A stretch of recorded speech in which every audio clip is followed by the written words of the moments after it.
Film update విషయానికి వస్తే super hit movie makers పతాకంపై షారుఖ్ ఖాన్ నిర్మాణంలో నూతన నటుడు అమిత్ హీరోగా తెరగట్టడం చేస్తున్న చిత్రం 1000 వాలా. యువ దర్శకుడు అఫ్జల్ ఈ చిత్రానికి దర్శకత్వం వహిస్తున్నాడు. ప్రముఖ నటులు సుమన్, పిల్లా ప్రసాద్, ముఖ్తర్ ఖాన్లు ప్రధాన పాత్రలో నటిస్తున్నారు. భారీ హంగులతో రూపొందించిన ఈ చిత్రాన్ని అతి త్వరలో థియేటర్లో విడుదల చేసేందుకు సన్నాహాలు చేస్తున్నారు. ఇటీవల అతిథుల సమక్షంలో ఈ చిత్ర యూనిట్ ఫ్రీ రిలీజ్ వేడుకను నిర్వహించారు.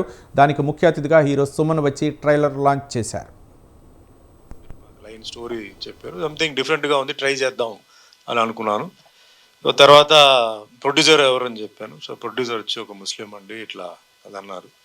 సరే ఓకే అని చెప్పాను. సో తర్వాత మిగతాన్ని ఎంక్వైరీ చేసినప్పుడు చాలామంది ముస్లిమ్స్ ఉన్నారని తెలిసింది. సో నేను మా వెంకట్రావు చెప్పాను, తప్పనిసరిగా ఈ పిక్చర్ మనం చెయ్యాలి, ఏ డేట్ ఇచ్చినా ఎలా ఇచ్చినా చెయ్యాలి. ఎందుకంటే నాకు ఎంతోమంది అభిమానులు ముస్లిమ్స్ ఉన్నారు. వాళ్ళు ప్రతి ఫ్రైడే ప్రతి జుమ్మాకి నాకు ఏంటంటే మెసేజెస్ వస్తుంటాయి, నేను వాళ్ళకి ఇస్తుంటాను. సో నేను కూడా ఏంటంటే వాళ్ళకి ఏదో చెయ్యాలని చెప్పి ఈరోజు నేను స్టేజ్ మీద చెప్తున్నానండి. ఈ పిక్చర్ ఒప్పడానికి ఇంకో కారణం ఏంటంటే